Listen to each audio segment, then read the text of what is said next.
Creced y multiplicaos. Así dice el Señor a la pareja humana, como nos recuerda el libro sagrado.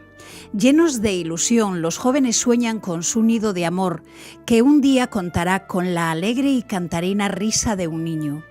Llena de preocupación, la joven madre vela junto a la cuna el intranquilo sueño de su niño enfermo.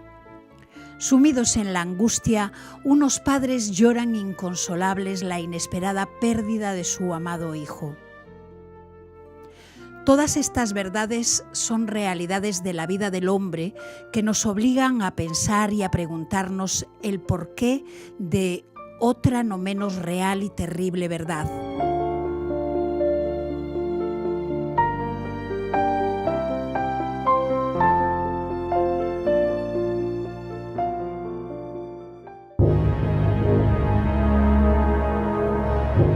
Hoy, en este mismo instante, en el silencio de los quirófanos de clínicas y hospitales, testigos mudos pero elocuentes de los esfuerzos por prolongar la vida, se procede a la aniquilación legalizada, ejercida con gran profesionalidad de cientos de miles, quizás, de seres humanos que no llegarán a nacer.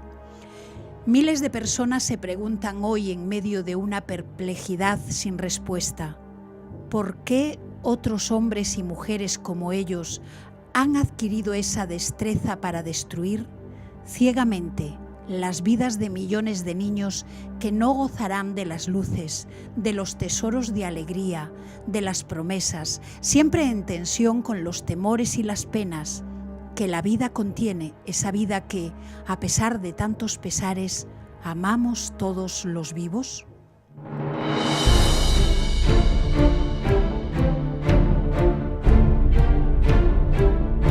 Es muy difícil llegar a una estadística correcta del número de abortos que se producen cada año en el mundo.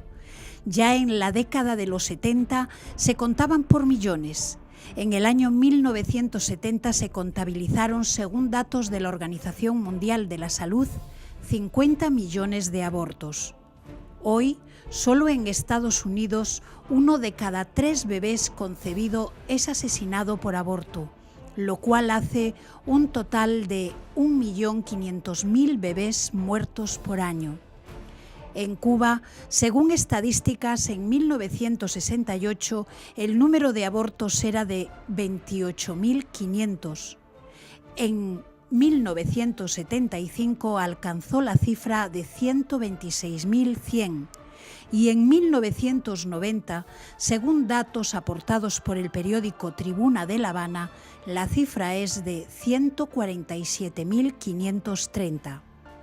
En la ciudad de Pinar del Río, en los últimos 5 años, solo en el hospital ginecobstétrico se han realizado 21.964 interrupciones del embarazo.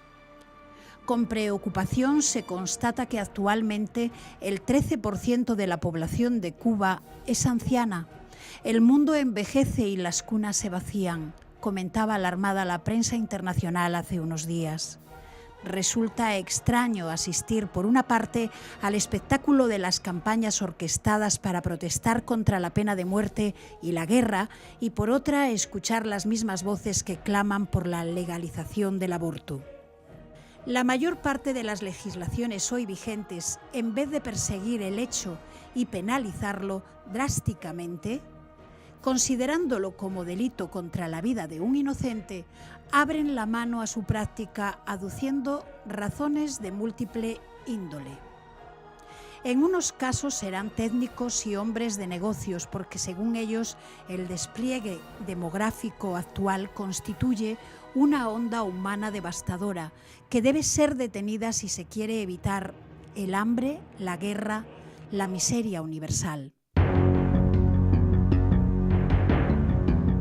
En otros casos porque lo exige la democracia y el pluralismo ideológico, o porque hay que evitar el sufrimiento que acarrean los hijos con malformaciones genéticas, o porque lo engendrado es humano solo en la medida que los padres y la comunidad lo acepten, o porque el amor debe ser libre y sin consecuencias de embarazo, o porque lo exige la emancipación humana a favor del progreso, o porque el feto no tiene alma ni personalidad, o porque la mujer es dueña de su cuerpo, o porque el feto es un simple coágulo o una masa informe de células, o sencillamente porque las estadísticas manipuladas obligan a ello. Razones que no valen a la luz del Evangelio ni de la recta razón. Son solo presiones y falsas propagandas que el hombre o el Estado emplean para justificar actitudes que no tienen justificación.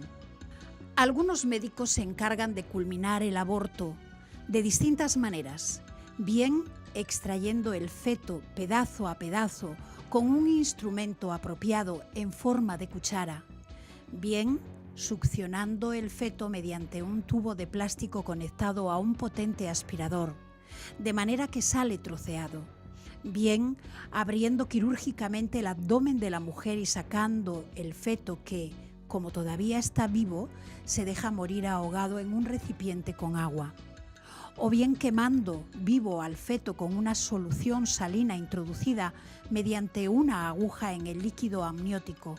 El parto del feto muerto se produce al día siguiente. El niño no nacido sufre. Cuando el aborto es producido por una inyección salina, lucha duramente una hora antes de morir. Si lo sacan mediante forceps, solo morirá cuando el cirujano desgarre su cabeza o rompa su abdomen. Si usan el succionador, la criatura huirá de un lugar a otro del seno materno, evitando el instrumento asesino. En el silencio aséptico de una clínica o de un hospital, la embarazada que aborta no hace ostentación pública de un crimen. La muerte del inocente pasa tan inadvertida como el tráfico de fetos humanos abortados, los cuales en muchos países del mundo son vendidos para ser utilizados en la industria cosmética. En ciertos países europeos, como Inglaterra, existen bancos de fetos para surtir los pedidos de algunos laboratorios dedicados a fabricar cremas rejuvenecedoras de la piel con células vivas de los fetos. Y en un reciente artículo de Le Nouvel Observateur se pone al descubierto que por las carreteras de Europa circula una flota de camiones con esta triste carga, de la cual muchos participan para beneficiarse. La mayor industria química inglesa utiliza como cobayas para sus propios experimentos científicos a niños no natos, pero vivos.